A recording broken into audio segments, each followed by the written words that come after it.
So maybe that's improved now. I don't know. Is that working? You might let me know. You can hear me. Good. Glad you guys can hear me. What I have anyway. So this has thrown me a little bit. Okay, we're back. So in the UK, the Prime Minister came out and said that those with assets are not working people. This is, a lot of people are pushing back on this because they feel like, hold on a second, we put a lot of money into creating the assets, and now we're being told that this is that we're not actually working people, and so a bit of a problem. It says here that I'm going to try and read the article and what was said about it, and run that by me again. This is what the guy said.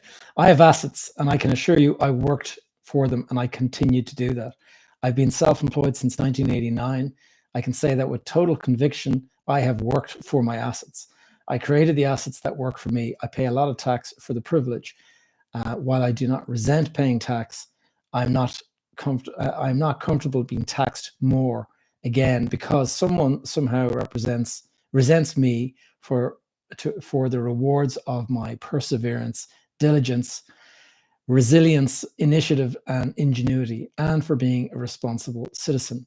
I'm not comfortable, once again, for picking up the tab for the government and politicians who can't think, create, or read a set of management accounts. So anyway, 38,000 people came back and commented on that. And so it does suggest that it's hit a bit of a nerve, this statement that Keir Starmer came out. And so we're going to have to dive into that a little bit deeper. Like, what is the view of the group listening in now? If you like, I'm of the view that we have a housing crisis. The housing crisis has been created by people exiting the market, no longer renting out the properties. And if they're not renting out the properties, then there's fewer properties to rent on the market, which pushes up the rents. Now, is there enough properties in the market? No, there's not. Clearly, there's not. But the problem is that all the properties that are being sold to owner-occupiers mostly. And so if you're talking about, okay, let's not talk about the large apartment buildings. Those can only be developed with the funding from like a big fund or something like that, because large funding, large developments, like a big block of, like, say 250 apartments or something like that is beyond the scope of most developers. It's something that would be the exclusive reserve of like a big fund or something, because there's just so much money required in order to deliver it. But when we're getting into talking about, traditional house builders, which are small, small guys, they have a couple of people working for them, a couple of subcontractors. They're not major developers. Those guys will go out, they'll buy a site, they'll build, 8 or 10 houses on it or something like that. They are selling them to the average punter who comes along and buys it. And here in Ireland anyway, most people that are buying property are not buying property to put it on the rental market. They're buying it in order to move in and live in it themselves, because the housing shortages are so extreme at the moment. Now, if you've bought a portfolio over the years and you have a couple of properties there, then you're probably doing quite well. But that has been reducing the amount of regulation and the hurdles and all that kind of stuff. Banks need to lend to small developers. Absolutely. Like, it is almost impossible to borrow money from the banks these days. If you're a developer, you're just seen as a kind of a risky bet, and so they prefer not to fund you. And so how is stuff getting developed if it's not being funded? And that's one of the reasons why, to the frustration of so many people, if we're looking to build apartment building and the bank are not willing to give us the money, the bank are only going to give you the money if you're able to guarantee the sale of the property. And you go to a big fund, and the fund says, yeah, we can give you a contract, and you can basically just sell the apartment to us today, and we have the money here to give it to you. And so then we can de-risk the deal. We can basically say, okay, I can go and I can take a check from this fund, And then I know that as long as I deliver the building and leave a profit for myself, I'll be fine. What's up, Gavin? How are you? I'm good, Pocket Rocket. Very good, thank you. Good to hear from you. And so small developers they have to go to investors, they have to go to the lenders, they have to go to the banks. All of this stuff makes it more expensive for them to develop. No one can buy apartments off the plan except for the big funds. Yeah, but it's also, if you wanted to buy off the plan, it's impossible because you have to come up with the money to fund it. Buying off the plan nowadays, it's not enough to say to a bank, we've got a load of investors that are willing to buy off the plan, because, or a load of purchasers that are willing to buy off the plan, because as we've seen happen before, is in the event that the economy shifts into a different direction or something, suddenly those people that put down like maybe a 5% deposit or a 10% deposit or something like that, all of a sudden they're not able to get their funding because suddenly the interest rates have increased. They can't afford the mortgage anymore. Their mortgage approval is pulled and they can't go ahead with the purchase. And so all of a sudden, even though you collected a load of deposits from people that were intending to go ahead, suddenly they're not able to go ahead because the mortgage approval has dropped off or whatever it might be. So you're into a situation where it's much, much easier, in order to just get on and develop the property, is just go straight to the big fund and say, look, you guys have got buckets of cash. Can you agree a price with me now for the purchase of this property when I have it built? So if it costs say 20 million to build, we say, I'd like to sell it to you. How much will you give? And if they agree a price that's you find acceptable, then you say, okay, and then it's up to you to develop the building, to build it out and try to keep it at that price so that you preserve your profit. Now, there's still risk there because you could end up in a situation where, as we saw after COVID, when everyone started coming back to the sites after COVID, the prices all shot up. All of a sudden, everything was costing more. And when that happened, I can remember, because we were starting this development that I'm currently living in, one of the houses. When we started that development, we had assumed a certain price for each block layer to lay a block. And when it started on site, the price was about double what we had anticipated. And that's how quickly that the prices had risen. We also had the cost of, just lots and lots of the materials all went up in value, went up in cost. And it got to the point where thankfully we were able to increase the price a bit in order to compensate for that.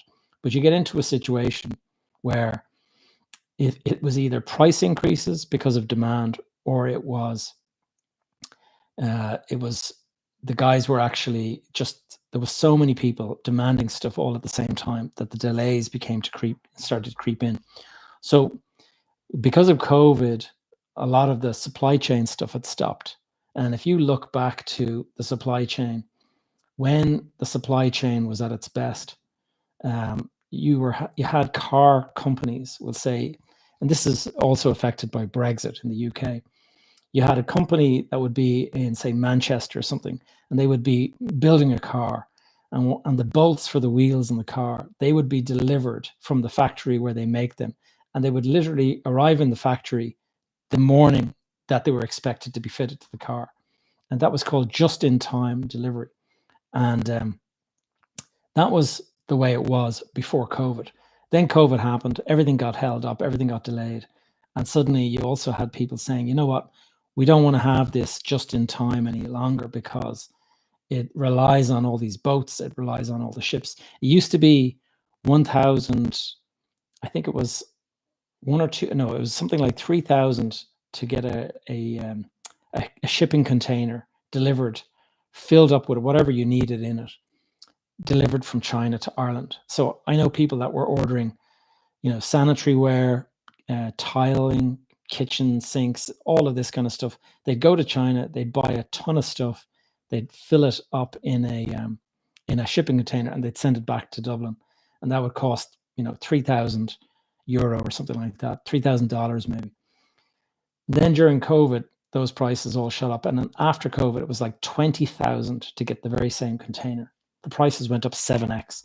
And that is one of the reasons why our inflation rate shot up. And when the inflation rate shot up, that and oil prices, because of the Russian invasion of Ukraine and the fact that oil and gas and stuff, prices all went through the roof. That drove up inflation. Inflation had to be tackled then by the central banks, which meant increasing all of the rates that we borrow at. So anyway, that's the introduction to this evening's talk. What I'm going to do is start answering questions and start responding to comments. And so the first one that I'm seeing here is from Donna, and thoughts on house flipping in Ireland. So house flipping, that's something that I personally am not sure there's a huge market for it here. If you go to somewhere like the States, you've got such an amount of inventory on the market at any one time that it's possible to find stuff and flip it and things like that. But if you're in a property market like the Irish property market at the moment, there are so few properties on the market that any property that comes up for sale, there's going to be people all over it. And you can see now, if you have a look in the, look on the Google, look for the queues of people that are trying to rent properties. If somebody goes and puts a property on the market to rent, and I know a couple of agents that are doing this, they might list a 2-bedroom apartment and they'll list it at say 2 o'clock in the afternoon. And by 10 past 2, there's 150 emails for that apartment. That's how fast it is. And if you're in a market like that, how much value do you think you can find? I think the only way you're going to find a property worth flipping or something is if you find it off market potentially. And if you can find an off market deal, and if you can find somebody that trusts you that it's an off market deal and that they're getting full value, then maybe you can do that. But I personally think that there's probably just too tight of a market for that to really be viable. One of the things that I saw, which is kind of related to flipping, but it was known as a subsale. If you go back to pre the 2008 crash, what the real kind of deal that everyone was chasing was developers that would be developing houses or apartments or something like that, and they would put the houses up for sale off plan, and you would go in, and I can remember it didn't take much to buy a property. You were able to go in and you would put in a booking deposit, is what it was called. This wasn't the 10% deposit that you're expected nowadays. It was a 5,000 booking deposit. It meant that you didn't have a binding contract, but you were basically in the queue, and you had you were choosing a property and you were the first in line for it. And so what people were doing was they were going around, they were seeing these opportunities, they were immediately putting their 5,000 down, and they were putting themselves top of the line to go and buy that property. And what happened then was you were locking in at the price at the launch. So let's say January comes and the property is put on the market, and you put your 5,000 down and you lock it in at, we'll say, 310,000. And then you're going to have to come up with 310,000 to go ahead and purchase that property. Meanwhile, the market, very, very strong numbers. Like there was 1 year when I think it went up, the market went in a single year. It was just insane. What happened? People were it was a bonanza, People were going and putting the 5,000 booking deposit down, and then all they would do is they would simply bide their time. And a development doesn't go up overnight. It would take maybe a year, maybe 2 years from start to finish. And by the time somebody is, the developer is finishing out the development, and then they start calling you to come in and pay for your apartment, maybe 18 months of that kind of inflation in prices had gone in. And so you could have a situation where the property you put 310,000 is what you're expected to pay, but maybe the property has risen by, let's say, it's now worth 390,000. So it has gone up by a good 20% between the time that you put it down. So you're on the hook for 310, but it's now worth 390. You're up 80,000. And what you would do is you would go and you'd speak to the estate agent and you'd say, do you have anyone that wants to buy, take my place in the line? And what the person would do is they would go around and they'd say, look, there's an opportunity to buy this property. It's worth 390, but you can take this guy's place in the queue if you want. And you'll be the first person to buy it at, say, 375 or something like that. So a bit of a discount on the price maybe, but the person would be basically giving you a check for 65,000 to step into your contract at 310. And you made 65 grand. You hadn't purchased the property yet. You were just selling your spot in the queue. And that was called, what we called them was a subsale. And the reason it was called a subsale was because you hadn't even transacted yet. And so what you were doing is you were expected to sell to this, you were expected to buy the apartment. But on the day that it came to closing it, your solicitor would basically sign the agreement in your name and then would immediately sign it over to somebody else. And you wouldn't even have to pay stamp duty because it was resting on contract. It was just transferred to the next purchaser. So that was the best flip, essentially, because you put down 5 grand and you made 65 grand on the back of it. Now, the reason I know that everyone was at this is because I know a couple of people that got caught when the music stopped. 2008, music stopped. And I can remember somebody, one of my relatives, who asked me for some advice, and he was saying, like, myself and my wife, we did this flipping subsales, and he said I put 40 grand down on a deposit on this property and 40 grand down on this property, and like both of us are kind of a bit nervous about the market now. Do you think we can get our deposit back from the developer? And I was like, you're kidding, right? This is, you, not only are you not going to get your deposit back, but it's more likely that the developer is going to actually sue you to complete on both properties. It's not, you don't walk away. Like, a lot of people think that you walk away from your deposit and you're losing 40 grand. If you're lucky, you can walk away from your deposit and lose 40 grand. But if the developer wants, they can pursue you because you signed a contract, and the contract was for you to purchase the property. So you must go ahead and purchase that property.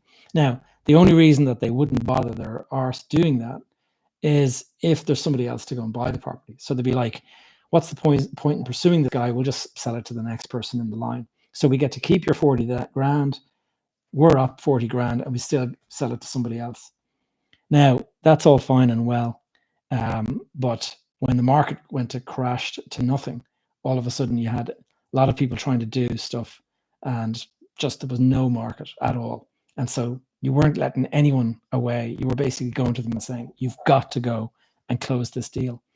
And in the case of that person I'm just talking about, he ended up agreeing to buy one of the apartments and letting his wife off the hook.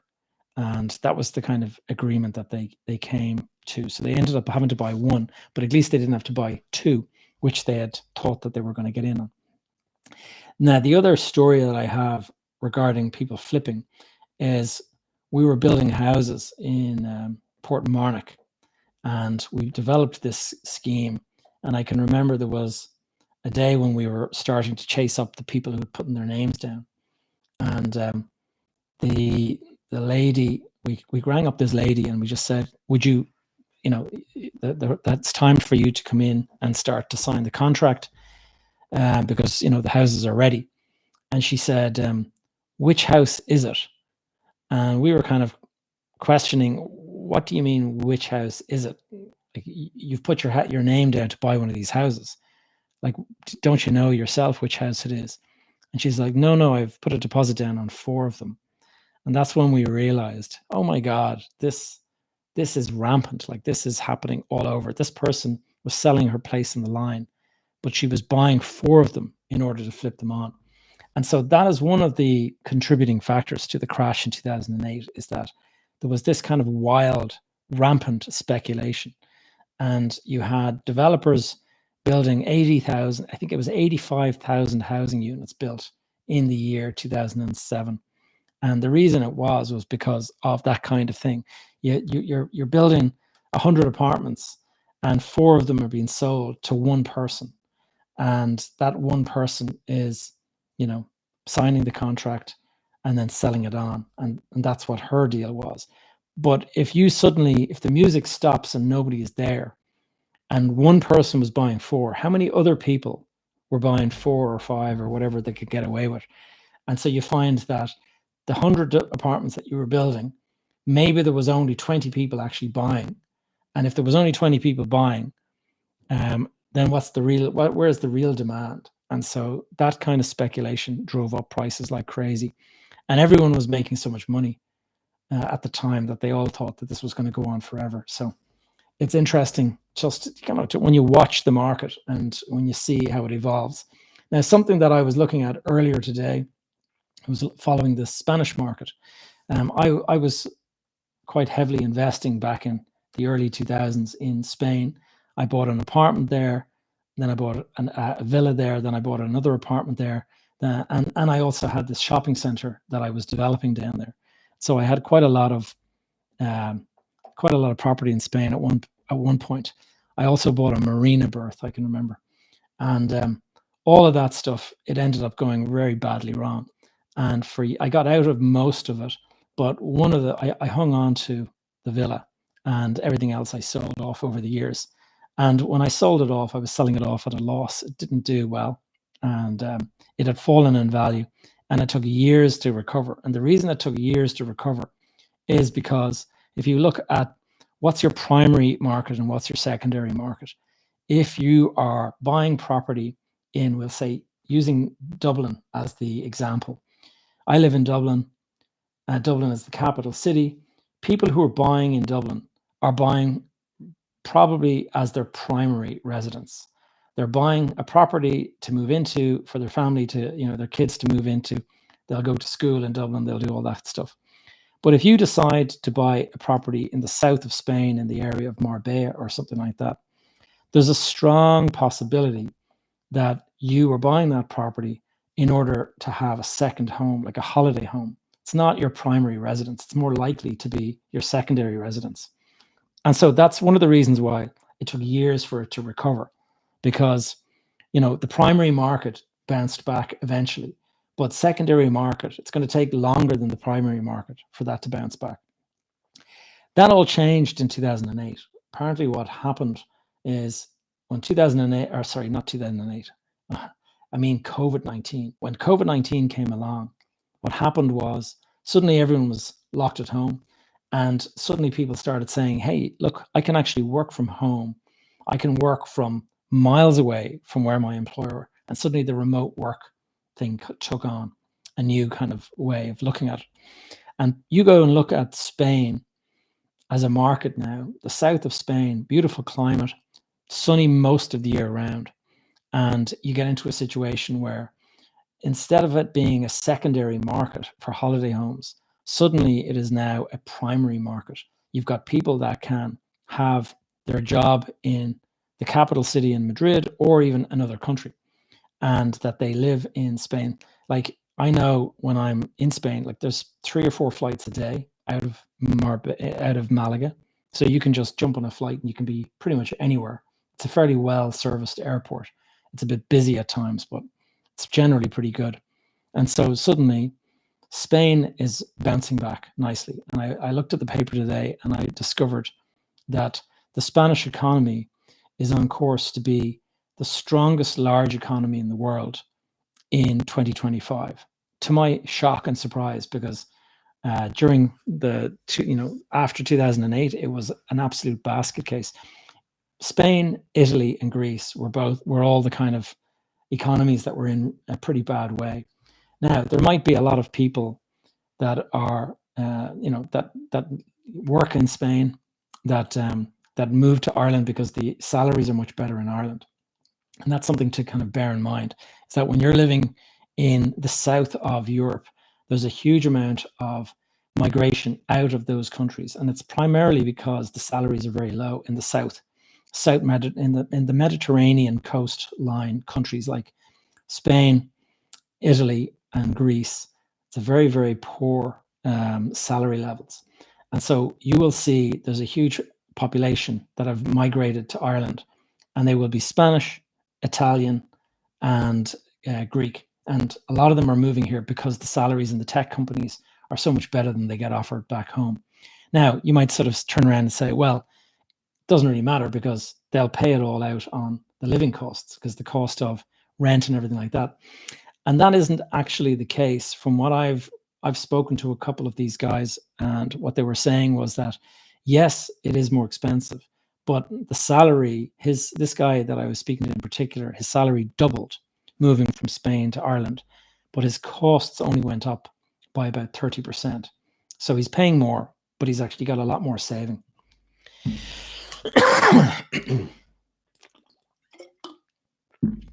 So let's jump into some of the questions. Anyway, bottom line is property prices in Spain are starting to creep back up again. And despite the fact that they went through a really bad sort of period of time when, because of the secondary market, there was almost no return.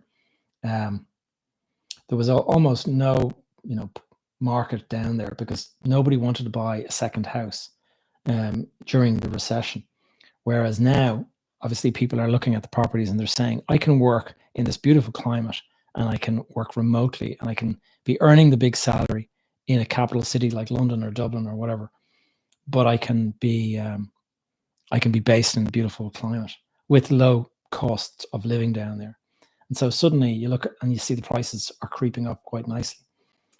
So remove VAT on materials. I'm presuming that is all down to the cost of housing.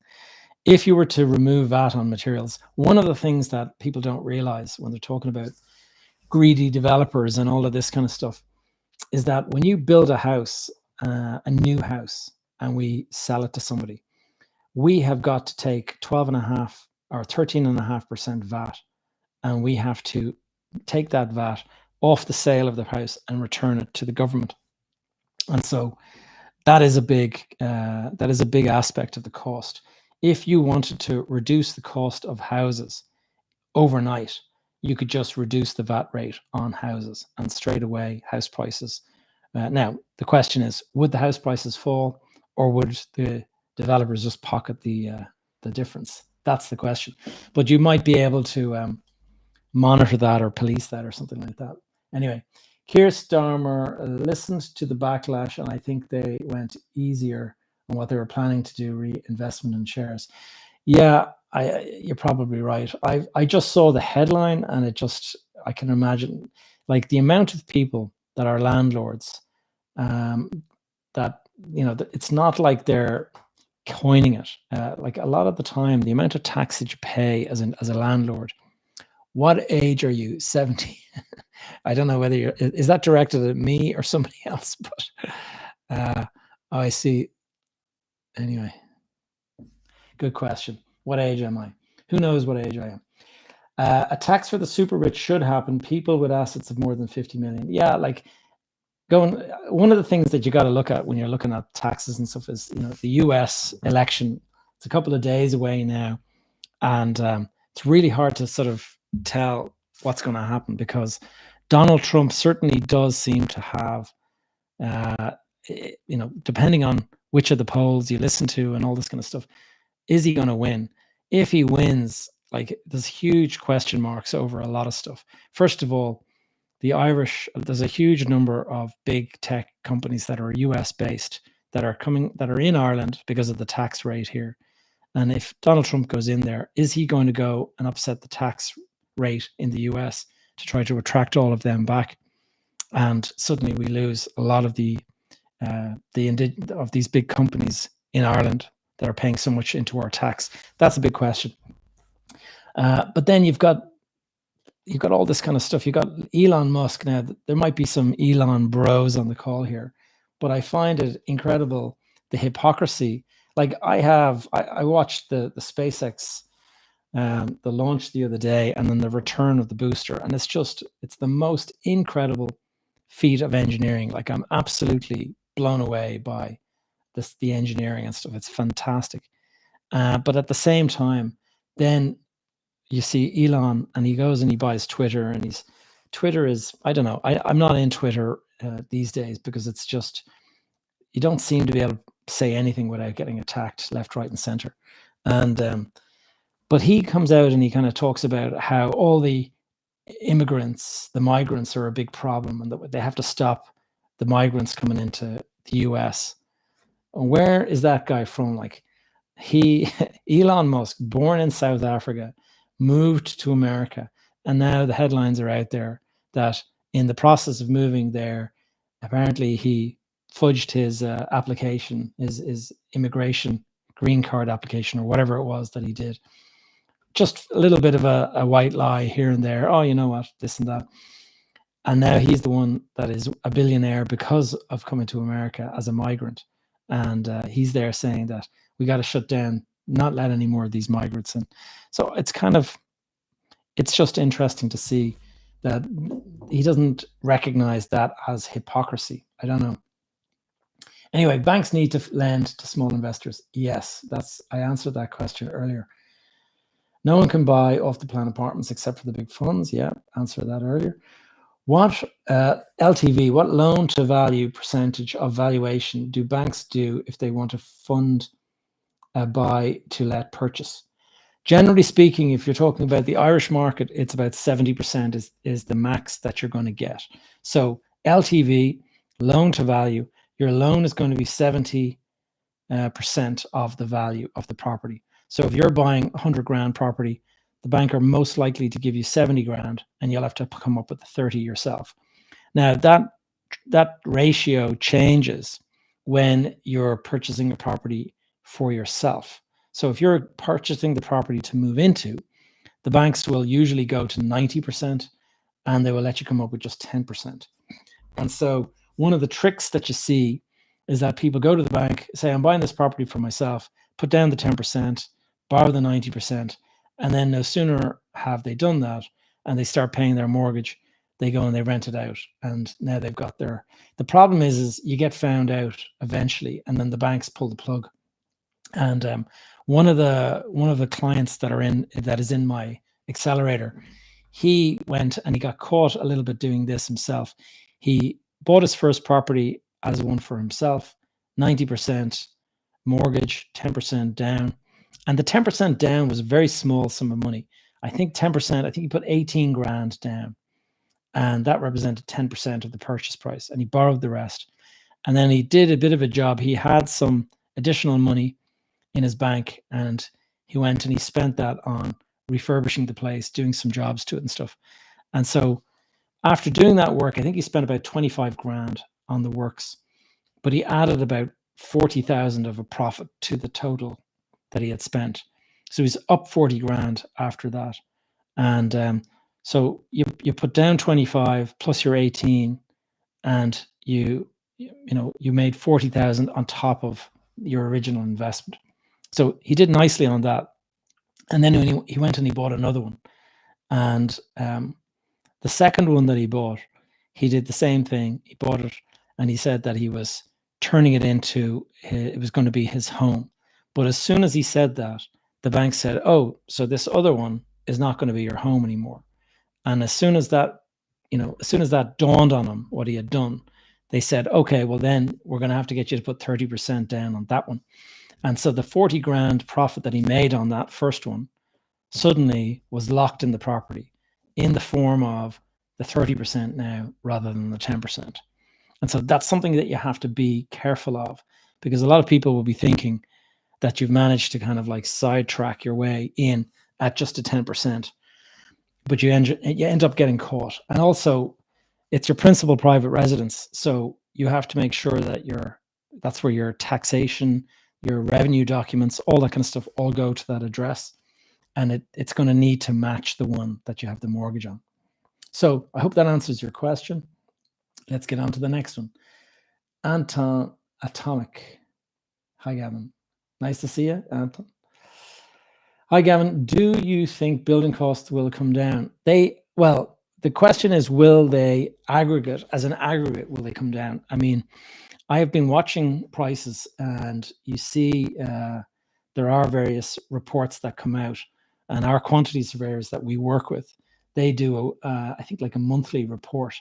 And the one that I saw recently, they were talking about that timber had fallen in value, and certain types of plasterboard had gone down, but there was other things that had gone up and stuff.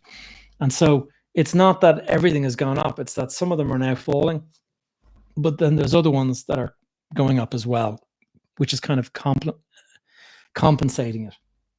And so you end up with, across the board, prices have come down a little bit in some places, but they don't go back to where they used to be. And that's the big problem.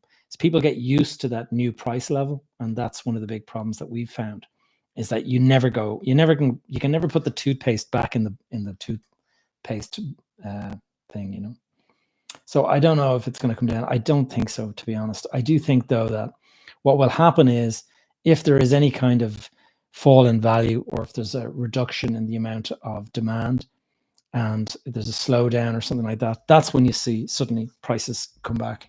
As always, like, that's just the way the market works. Just-in-time production, yeah, that's right. 4K now. I don't know what that reference is. Is 80K the number of construction workers needed accurate? Okay, I don't know about that, but what I can tell you is that we're currently building 34,000 housing units a year. And this year, that's what we did in 2023. This year, there was a target of 40,000. The idea was that we're growing every year. We went from 34 to 40, and that was the goal. And then the idea was to get to something like 46 or 50 in 2026. The problem is that we haven't even met that. The 40 goal looks like it's going to be short. In fact, 1 year ago, we had built more houses than we currently are at today, which would mean that we're actually going to underperform in 2023, whereas we thought we were going to go from 34 to 40. We're actually going to do probably less than 34. And why is that? It's because there's not enough construction workers in the country. And I know that if you go and try to get a job done at the moment, like, just everyone is so flat out busy that it's just very difficult to get stuff done. And it's very difficult to get it done at a good price, because there's not really that much competition. People can pass on the job if they want, because they've got plenty of work.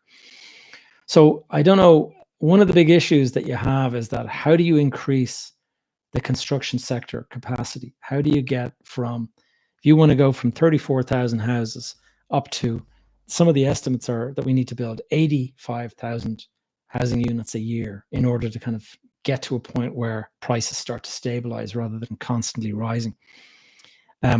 35 to 85, that's 50,000 houses. That's more than double what we currently are building. So whatever the number that we have today, we're going to have to go higher than that by about a factor of a double, it seems. And the problem is, where do you put them? Where do you house them? Are they coming over here on their own? Are they bringing family? If they're bringing family, where does the family live? Where did the children go to school? All of that suddenly becomes this kind of big problem. And then more people in the buses, more people in the schools, more people on the roads, more people using the hospitals. You can see how there's not enough people in the bus. There's not enough bus for the number of people in it.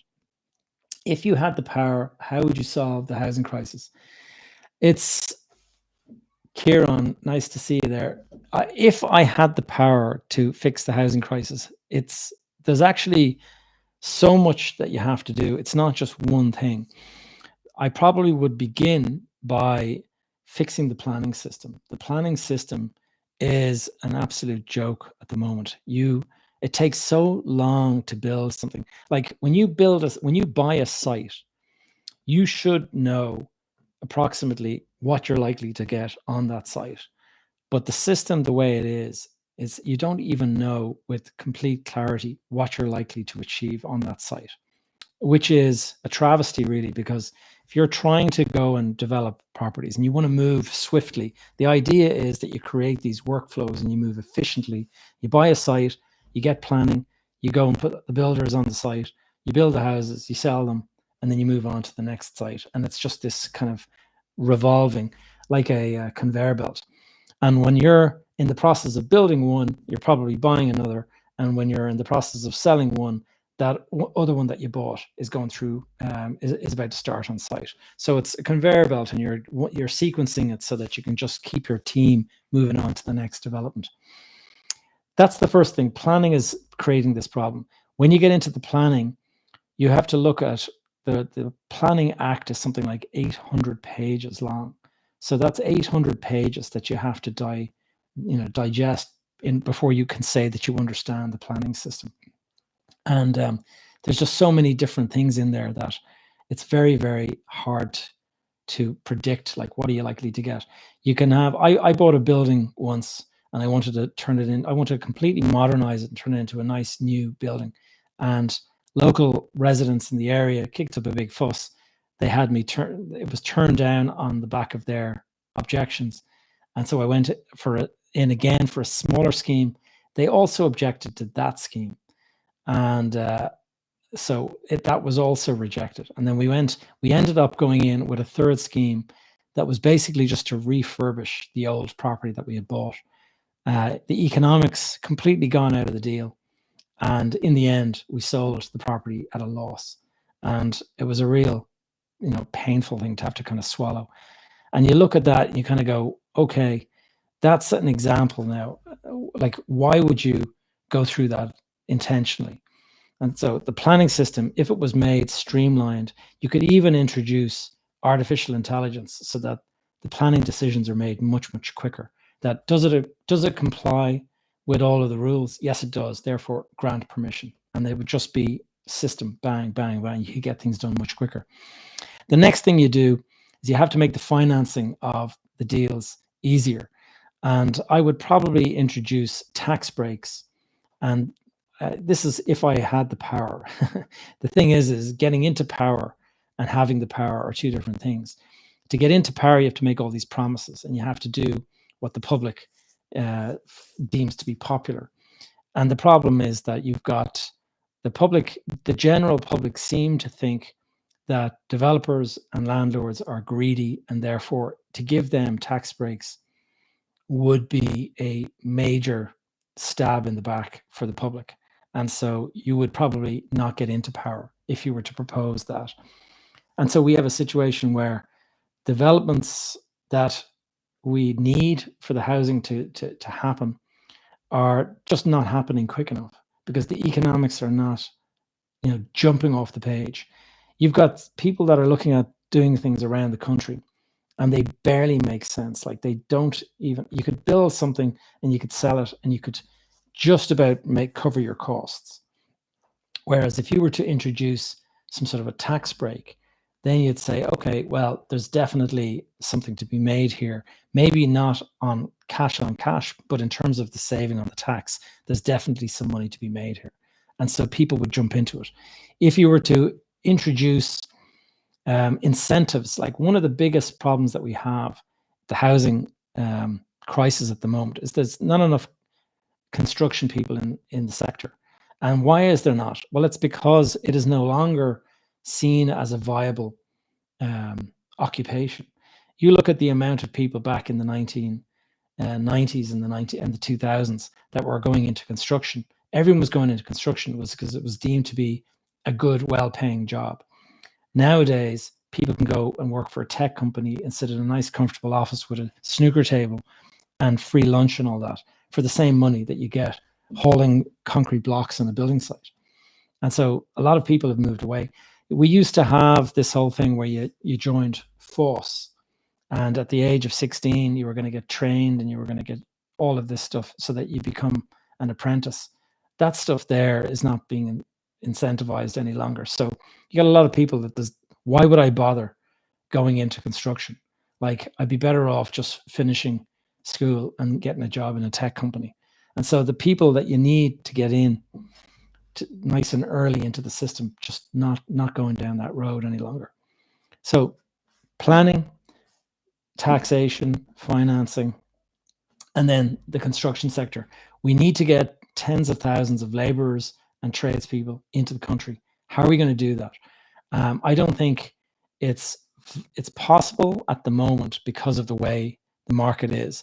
It's so difficult to find property that who would actually move into the who would move here when you can hardly find a property to move it to move into yourself. Like if you're trying to move from one property to another in Dublin, that's nearly impossible just because of the restrictions at the moment, or the shortages at the moment.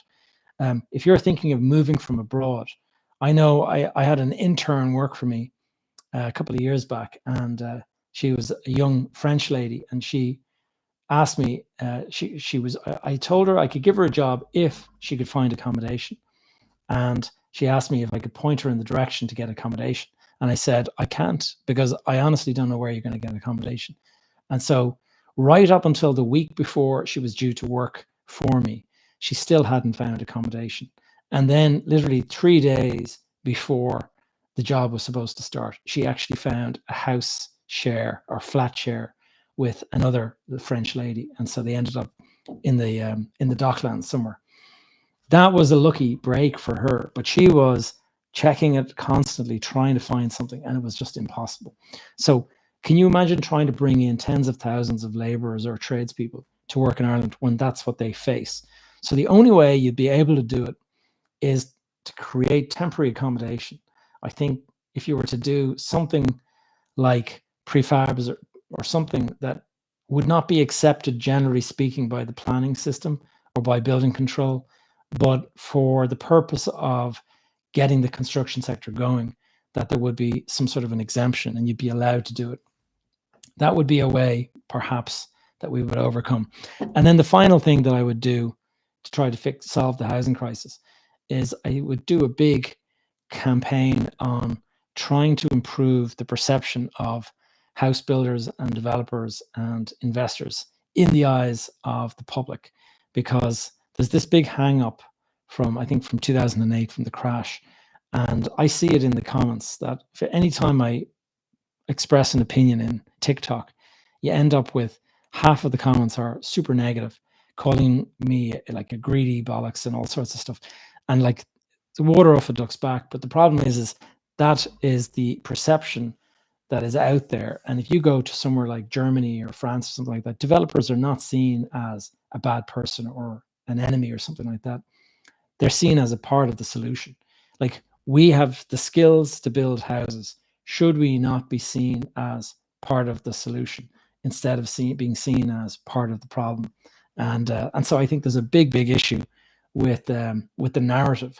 And I don't think the industry is really doing a great job at changing the narrative and changing the view of people. So that's one of the things that I think we need to think about. Anyway, on to the next question. Let's have a look. Not so many questions coming in on Instagram. I will shift over to TikTok now, and there's always plenty in TikTok. Let's see, Gavin, what cost per square meter are you seeing on your own developments at present? From Keelan. Cost per square meter, it kind of shifts around. Like, what I do know is I've been speaking to one of the clients that I have working for me, in my accelerator, and he is a small builder in Dublin, and he was saying that he's getting something like 3,000 per square meter in Dublin. And then somebody in Galway, who's also a builder, was saying that he was getting no more than 2,000. And so it just shows you there's quite a big range between the two. So I don't know if that's of any use to you. Hi, Gavin. Did you work in construction before getting into property investing? Well, if you consider architecture construction, I wasn't on a site. I came from a family of people who worked on sites. They were all working on sites at the age of 16 and stuff, but I went to college and I studied architecture.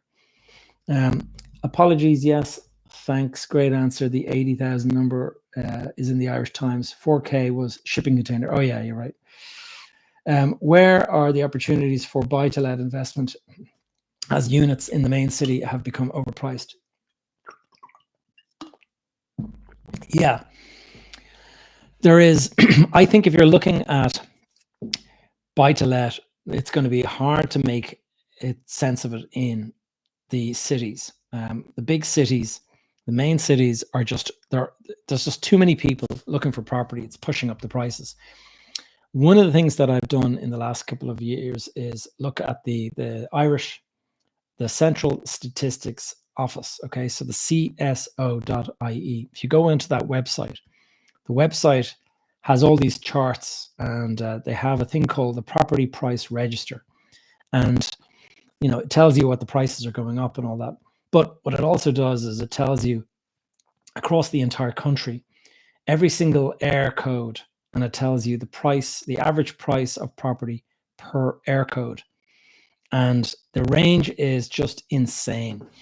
If you go to the air code D6, I think it is, Dublin 6, the kind of Ranelagh area or something like that, the average price per property sold in D6 is 830,000, I think it was, something like that. And that's the average. And so that is in the year of 2023, the average price per property sold in the D6 was 830,000.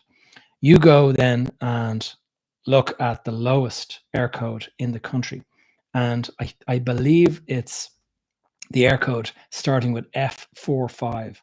And that air code is, if I can remember correctly, it's Castlereagh in the country somewhere. And Castlereagh, the average price in that area is something like 137,000. So that's a 700,000 house price range between one and the other. Now, when you go and buy a house at 130 or 140,000, it doesn't take that much rent for you to get a decent return on your property. If you're buying, we'll say, one house in the Dublin 6 area for 1.3 million, or you're buying 10 houses in Castlereagh at 130,000 each, so it costs you the same amount of money. But I would wager that the person in Ranelagh is not paying you the equivalent of 10 people living in Castlereagh. You might pay a lot less in rent in Castlereagh, but multiplied by 10, it'll be substantially more than you would earn in Dublin. And so the yield in properties in the country is much higher. And also, it's probably less risky. In the event that somebody loses their job in Dublin, they might struggle to pay the rent in a 1.3 million house. But if you own 10 properties at 130 each, that the rent is likely to be the average rent in that area for all houses, and so you'll find somebody else to rent the property pretty quickly, I would have thought. So that's one of the reasons why you got to kind of look around. You got to know what metrics to look for as well in terms of yield and things. Should buy-to-let properties be owned in one's own name or in an SPV? So SPV, special purpose vehicle. There's a lot of different ways to look at it, and it kind of depends on what your long-term strategy is. If tax avoidance is the goal, then probably buy it in an SPV, because if you buy it in your name, then you're at 52%. If you buy it in a company, then the company pays 30, I think it's 37%. So the company pays tax at 25%, but then there's also 12.5% surcharge that is added on any income that's not distributed.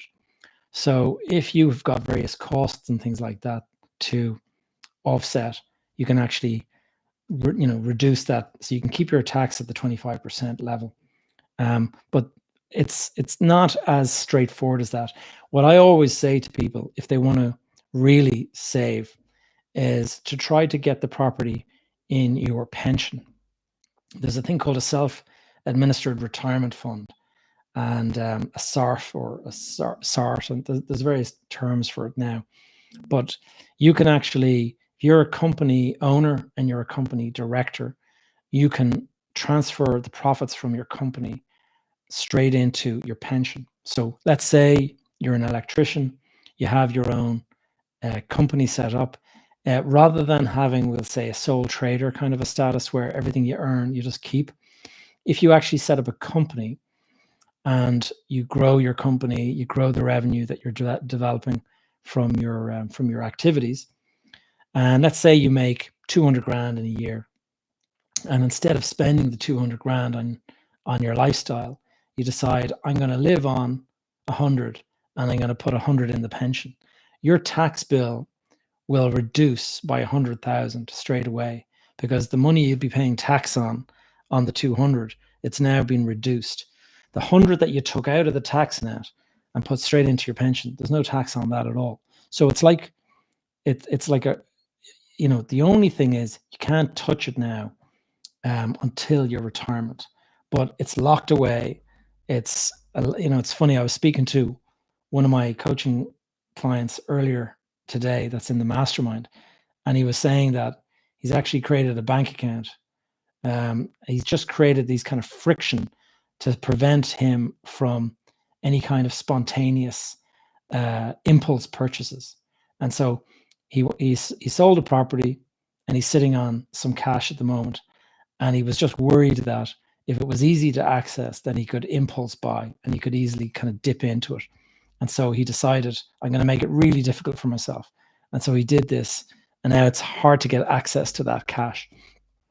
And that's effectively what you're doing with a pension. If you go and throw, 100 grand into your pension, you can't get the 100 grand back, but it's totally tax-free in there. You've reduced the tax you'd pay in your company on the 100, and you've got 100 now sitting in cash there. And you can go and you can get a mortgage from lenders at a rate of about 50%. So you can take your 100, you can take 100 grand from the bank, you can buy a 200,000 property, and every penny that property makes in terms of rent, tax-free. If the property jumps in value from 200 to 300, that's a 300,000 profit. If that was in your name, you would pay 35% capital gains tax on it. If it's in your pension, you don't pay any tax on it. So it's really, really tax efficient to do things through a pension. And the only thing is, one of the big motivations that people have for getting into investments is that they want to improve their lifestyle. And there would be a perception that if it's locked away in your pension, sure, your lifestyle is always going to remain where it was. But you will be growing wealth inside that. And there's other advantages. Like if you start to grow a pot, a pension fund pot, it means that you can take advantage of seeing a property price. You've actually got the cash to buy it. You don't even need a bank. And so this is one of the benefits. Okay, from David, average house price in Canada, Australia, New Zealand is 600 to 700,000 in euro. We average 350. Will we be approaching those prices in the future? It would not surprise me, to be honest. I think there will be a certain amount of restrictions on the affordability side of it. If salaries were to increase, massively over the next couple of years, then maybe you could get to those prices. But one of the issues that we have is that the amount of people that, when you're borrowing money from the bank, there's the 4.5 times your income. And you've got to, there's certain restrictions on how much you can borrow and how much of your income it can consume, and there's various things like that. But the supply demand tension out there is just huge, and so you're going to have a situation where anytime a property goes up for sale, there's no question of it sitting on the market, nobody purchasing it or there being no bidders. There's going to be multiple bidders going after it. And if they're building last year, up until April 2024 of this year, something like 140,000 people moved to Ireland, and only something like 50,000 left. And so there was a net migration into the country of something like 97,000 people. So you have 97,000 new people living in this country. Last year, that happened. Previous year, that happened. Previous year, that happened. That's 3 years in a row of more than 100,000 people moving into the country. So our population has gone from 5.3 3 years ago to 5, or to 5 point, was it 5.5, I think 3 years ago, to 5.8 now. And that's 100,000 a year, and we're building 30,000 houses a year. So using that as an example, all you can see is prices continuing to go up and up and up. And the more the government taxes landlords and tries to kind of like drive them out of the market, the fewer people that are renting properties. And so the fewer people that are renting properties, what does that do? That pushes up rents. Now there's rent pressure zones, yes, but for those people who are coming to the market and putting their house on the market for the very first time, there's no restrictions on them. And so they can get whatever the market will tolerate. And I know I was renting a place a couple of years ago and I was paying $2,250 a month for it. And I went and I checked the exact same property today and they're getting $3,800 a month. And so that's just in the last couple of years. It's just incredible what's happened. And that's primarily because most landlords pulling out of the market. And if they're pulling out of the market, then there's fewer and fewer properties left to rent. And so the prices are only going to go one direction, up. And because prices are going up, it's so unaffordable to rent. What's that force everyone to do? Forces them all to decide to buy. And so everyone is out trying to buy a property. If you're renting, you're out trying to buy. And if you're a landlord who decides that you're going to get out of the market because the tax is so heavy and stuff like that, you're going to sell it. You're going to have plenty of people there that are going to buy it up. Buying up some land and setting them. I don't know what that's about. Developers are incredible. And unfortunately, 99% of renters do not know just how surreally difficult it is, Gav. Yeah, that's so true, Paul. And let's go on. You skipped my question. I don't know if I did. What was your question? Can a private person be invested in residential property or only commercial property? No, you can do whatever you want. Oh, a pension, sorry. Private pension. Like the thing is it can be anything, but what you've got to have is third party. It's got to be what's the word? It's got to be a third party. You can't be self-managing this. So what a lot of people would do is they would buy a rental property and they would think, sure, I'll go and collect the rent and I'll go and deal with the tenant and I'll do all this kind of stuff. If it's through a pension, it must be that you have appointed an agent and that agent is collecting the money for you and basically doing all of that stuff, doing all the interactions with the tenant and stuff. The pension fund will not let you have the money to go and do all of this. It has to be through a kind of a third party. So that's the first thing. Now, obviously, commercial property, that's easy because with commercial property, typically speaking, it's like 4 rent checks a year. And that's the only involvement that you have with the tenant. Whereas with residential, it's 12 months and it's more hands-on. And if something breaks, you got to fix it and all that. But you just get a property agent to do all that. And that's how that is managed, you know? So let's have a look at some of the other questions that we have here. And there's quite a few of them, as always. Let me see. Going to the first TikTok question, and it is, there is no evidence to support the statement that landlords are leaving the market. There is plenty of evidence. I don't know what rock you've been living in under, but you just have to look at the papers and see the amount of people that are pulling out of the market. That's why the rents continue to go up. Did you do the marathon? No, I did not do the marathon this year. I've got a bit of an Achilles tendon problem. I wouldn't be able to do a marathon right now. From Pocket Rocket, nice to see you. Thoughts on house flipping. So I already dealt with that. Why is there hassle of being a landlord worth it compared with investing in the stock market? I'll tell you what the difference is. Stock market versus housing, okay? If you go and buy a property, if you've got 20,000 to invest in the stock market, then you can do, if you're able to, well, there's a number of thoughts that I have on this. Let's start at the beginning. If you start with just simply your emotions, okay? If you're buying in the stock market, you're buying on emotion a lot of the time. You see a company for sale, you can just pick up your phone, open up an app, push a button, and you've bought the shares. And so now you own a share or shares in that company. And that's super convenient. So there's a lot to be said for that. But that convenience is also the biggest problem, is that it is so easy to get in and so easy to get out that I've seen it myself. People go and buy, then they read a negative headline and they go, "Oh my God, I got to get out." And they can buy and sell in the same day, buy and sell in the same minute. And so people are in, out, and the whole thing just, the way to invest is long term. You come up with an investment strategy and you go at it long term.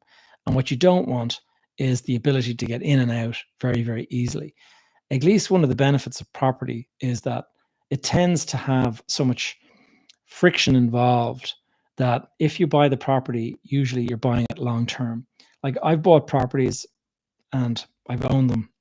I owned one property for over 20 years. And there's other ones that I signed a 35-year lease on.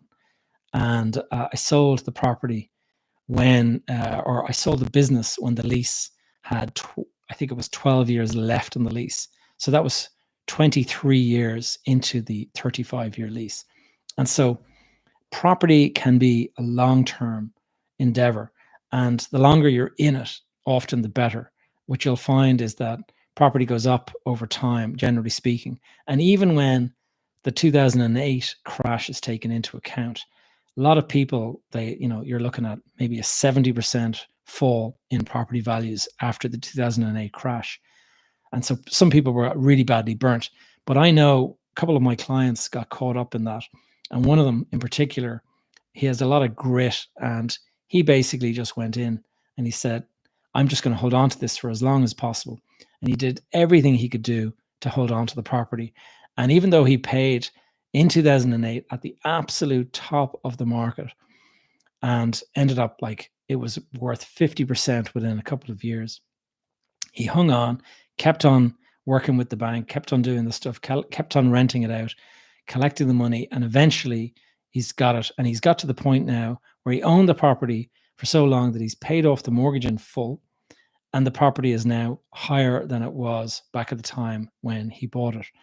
And so there's the grit and determination, like manage to actually buy a property at the top of the market, see it fall to 50% of its value, and then just slowly but gradually get back to the point and pay down all of your debt in the process. Now, the other reason why property over stock market is, and I know there's exceptions to this, but when you're buying the stock market, generally speaking, you're buying with the cash you have in your bank. So if you got 20 grand in the bank, you're going to go and spend that in the stock market. But with property, your 20 grand in the property can be turned into 150,000 property. Your 20 grand can be turned into a deposit that you put on 150,000, and you can go and get a mortgage or borrow on the rest. And that leverage, instead of, if you put 20 grand in the bank, 20 grand into the stock market, if your shares go up by 50%, you've gone from 20 to 30. That's a pretty decent return. But if you've put 20 grand into property and you bought 150,000 property, and that property goes up by 50%, you're now up like substantially, and it's much, much higher. Your 20 grand has just added like nearly 100 grand of value. So that it's the leverage that you can use in property that can be beneficial from that point of view.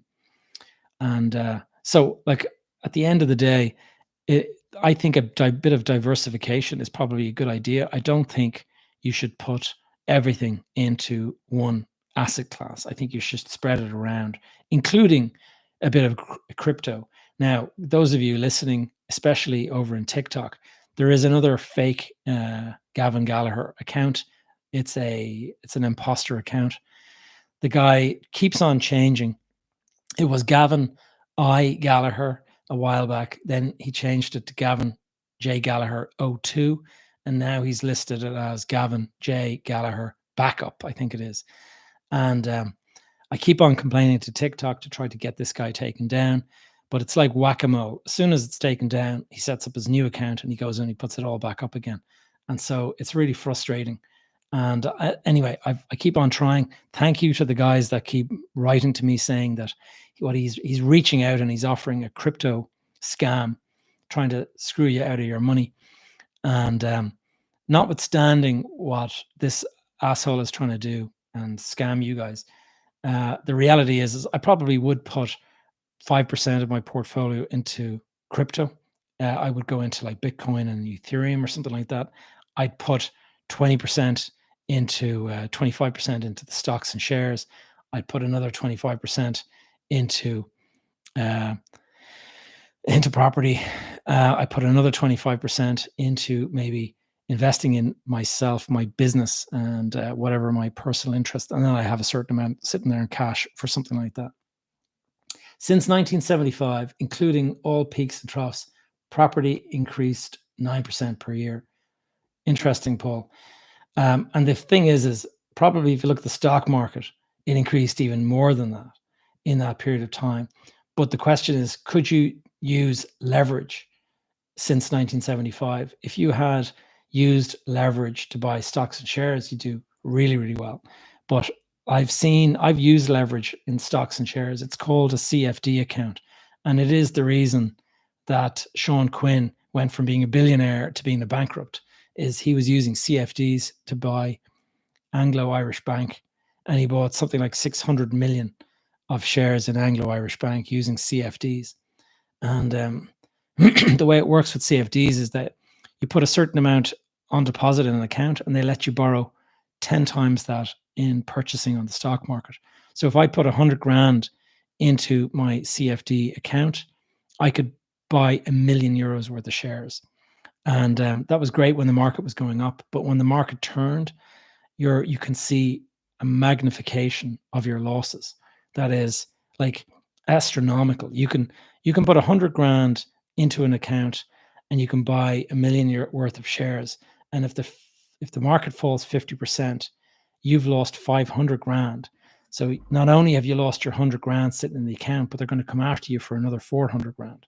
And so in the case of Sean Quinn, I think he put like 60 million in his account and borrowed 600 million. And so when it all came home to roost, it was a total wipeout for him. What else have we got here? Have you ever worked in Ivy Trust with the Ivy Trust? No, actually, I haven't. Then pay 40% capital gains tax. And I think it's 35 here. They're a great company. Okay, thanks, Tom. Deck burn. Is there any such thing where I can invest in a property for a pension now through a monthly payment? Not so sure about that. No, what you're looking at effectively is it's kind of like investing in a REIT. If you want to do that, if you want to do kind of like fractional investment, if you wanted to invest in the property market rather than a property, what you would try to do is probably find a REIT or EIT. And what that is it's a real estate investment trust. And what they do is they go, like there's REITs out there that are worth $1 billion and they sell so many of their units to the stock market, and you can go in there and you can buy, and they will own, we'll say, lots of office buildings or lots of warehouses and logistics centers, or in the case of IRES, lots of apartments. And I think they have thousands of apartments in that case. And so you are partial owner in that, and you can get your pension to invest in that. So that would be a way of doing it. Investing in a tracker is the definition of diversification. What about modular prefabricated houses? Is there more potential for that? I definitely think so. Yes, I think that is modular housing. Like I've seen this in use, and it can be, you can have a house up and running in a matter of, a couple of days. In the time it takes to build a house, the traditional way, can be like a year. Whereas there's a lot of prefabricated stuff, timber frame homes, all that kind of stuff. You can build a house in a matter of hours, and it arrives in the back of a lorry, bang, bang, bang, it's built. That's it. And so I think there's a lot to be said for it. One of the problems you have with the Irish market is just it's kind of small, and also you've got to get those, like, the way these big things are delivered, they're delivered on the back of a truck. And so obviously if you're living in the continent and the factories are all in Germany or wherever it is, the factory just, they drive out the gate in Germany and they drive a few hours and they're in France or wherever, and that's it. They can build it there. Coming to Ireland is a little bit difficult. You got to get on the ferry, you got to go and do a ferry journey. So it's not quite as big. And then on top of that, the market here is small compared to, say, Germany or France or one of those. So question is whether it's big. Now, I know there are Irish companies that are trying to kind of crack into this, and that would be interesting to see if they actually kind of got it going and started doing really well. Any tips to reduce tax on rental income in two properties with HAP tenants? Not really. Like once you're into HAP and stuff like that, I think it's likely to that you've got RTB involved and all that kind of stuff. It's unlikely that you can do a lot after the event. I think if you want to save tax, you need to be thinking about it at the outset before you embark on the investment. If you jump in and you buy a property in your own name, and then later you realize, oh, look at all this tax I have to pay.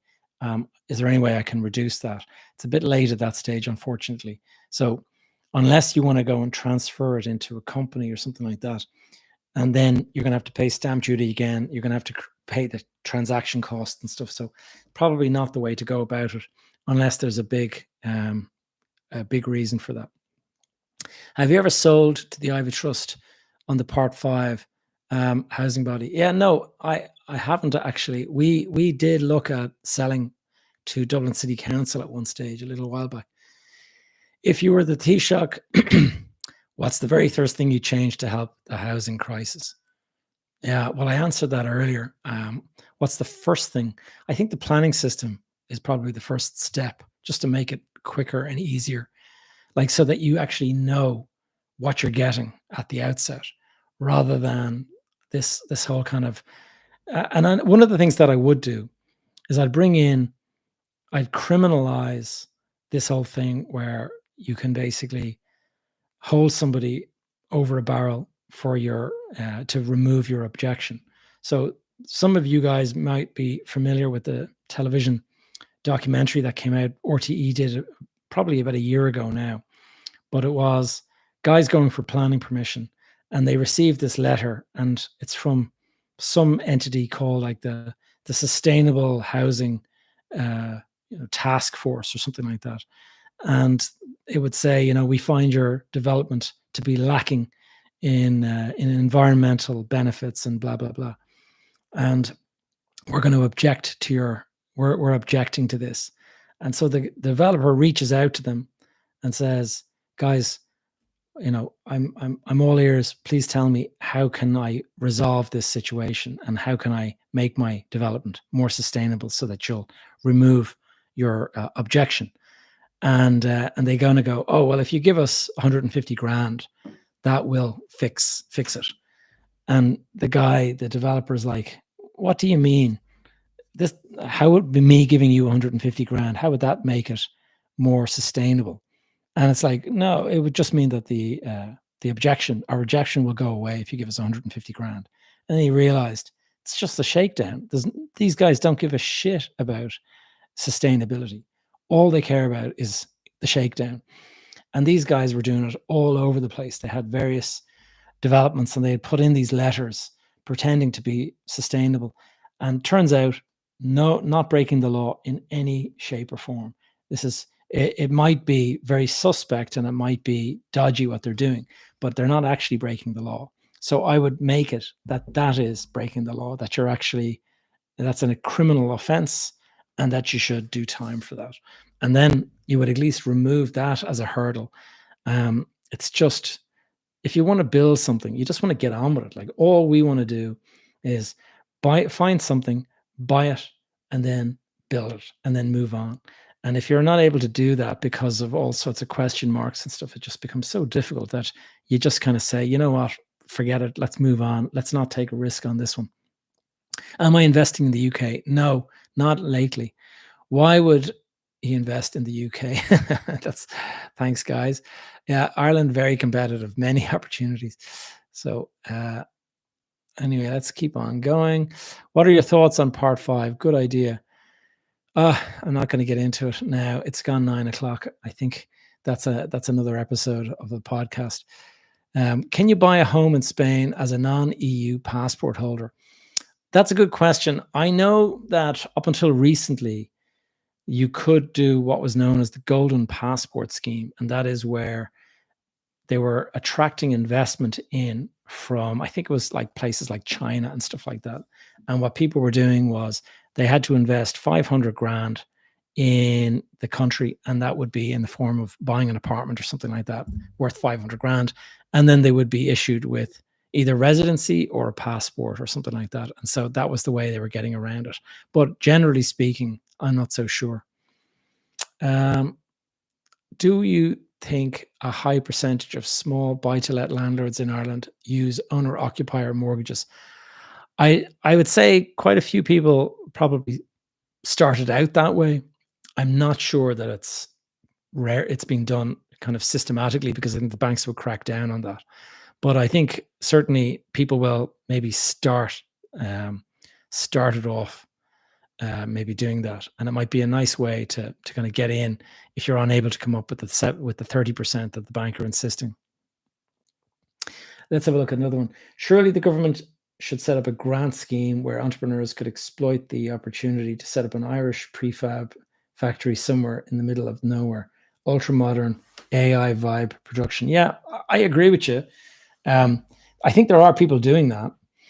The thing is there's a fair bit of investment into those factories, and you have to wonder how many units would these guys need to sell for it to be a slam dunk, or do you need to ship it abroad? Like if you're looking at the number of housing units, we're building 34,000 a year. That's smaller than the amount of houses that would be built in Manchester in a year. So when you compare them like that, you can see how small the Irish market is for a business. So, what you probably find is that there's big factories in the UK that maybe produce 100,000 units a year, and they can sell them in the UK.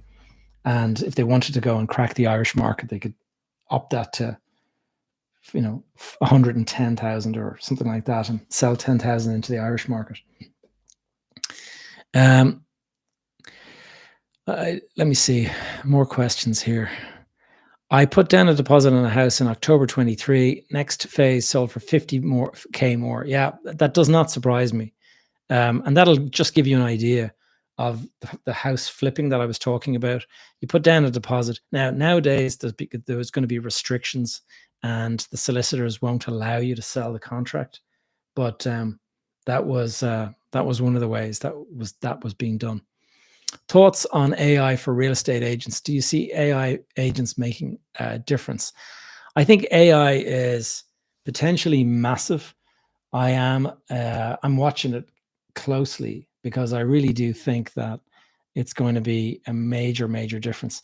I know one of the things, I'll give you it's a slight deviation from what we're talking about here, but one of the clients on our mastermind call earlier this evening, I was talking to him about, he's saying that he's looking at people with bed and breakfasts that are in, say, the west coast of Ireland and in rural locations. And these are guys that are a mom and pop kind of a business. It's a small business. They are not, we'll say, tech savvy or anything like that. They might not even have good internet. They might not have internet, full stop. And these guys, they are not going to go into, we'll say, Airbnb and go through all of the kind of setting it up and all that, because they're kind of old fashioned, and we'll say they're kind of like getting near retirement, and they're thinking, couldn't be bothered with all that hassle. And so what they are literally doing is they're waiting for somebody to be driving along the road and to indicate into their driveway and go up and say, is there any room to stay here? And you go, oh, yes, we do. We have a nice bed here. Come on in. And can you imagine if those guys were to tap into Airbnb or Booking.com or just get an online website or something? They probably have 50 inquiries a day instead of the one person turning in by accident off the road. And so the older guys that are out there that are just, they're letting the world pass them by because they're not willing to learn new technology and stuff. And I think it's the very same with artificial intelligence. And I know I spoke to a friend of mine who advises estate agents and stuff. And she was saying that she would meet with an estate agent, and it'll be like a traditional country estate agent. And she'd go in and she'd ask them about technology, like, what technology are you using? And they'd be scratching the head like, what do you mean? Like, no technology. And so how do you kind of like coordinate with your office, for example? And so a phone call comes into the office, and the girl at the desk picks up the phone and goes, hello, and can I speak to, the boss man? And oh yeah, I'll put you through to him now. And she was looking at a sheet of paper, like a paper diary of all of his appointments for that week. Not whereas nowadays we'd have open our phone, and if we move an appointment on the phone, it pops up on the screen back in the office like instantly. None of that. They were actually, at the end of the day, he'd go back to the office and he would have a look at all the new appointments, and he'd be opening his diary and he'd be writing all the new appointments into his diary. Like, that still goes on today. And that's people that are just going to get passed by artificial intelligence. And if you're able to leverage artificial intelligence, if you're able to get in there and start making it work for you, it's going to make such a difference that I think you'll just be leaps and bounds ahead of everyone else. And so I do think that I think it's going to be massive for every sector of the business, not just real estate. Bidding on a house, seems everything is going for 100K over asking. Any bidding advice strategy? Okay, bidding advice strategy. Well, first of all, try not to fall in love with the deal, because what's going to happen is you're going to get fatigue. And what happens when people, they fall in love with a property, they start bidding on it, then suddenly the bidding goes above their budget and they get kind of disappointed, they drop out. I bid on 3 properties in the past year, and it was only the third one that I secured. And I did pay more than I wanted to, but the first 2 that I bid on ended up going like way above the price that I was willing to pay. And so eventually you'll get there, but you might have to look at quite a few different deals. And when the bidding starts, what I found was me. I put the first bid down, then another bid came in. It was me and another person bidding against each other. We were going up in increments of 5,000, I think it was 5, 5, 5, 5, 5, and then a new bidder came in. So we had like maybe 2 days or 3 days of bidding against each other, me and this other guy. And then suddenly a third party enters in and throws 20,000 on top of our bids that were going up in increments of 5. And so as soon as I saw that, I was just like, okay, I'm out. So I just checked out, and I went back and had a look a few days later, and he had done it again, added another 20,000 or something. So the thing went over 100 more than the point where I dropped out of it. So first of all, you just got to be be realistic. Don't be naive and think that you're going to find a bargain. Like, obviously, be great if you do, but don't go out there thinking that that's likely, because if you do, you're only going to be disappointed. I think if you go out there and you say, this is going to be a brawl, I'm going to go and put my best foot forward, I'm going to bid on the property, just make sure that you're paying what you're comfortable paying, because it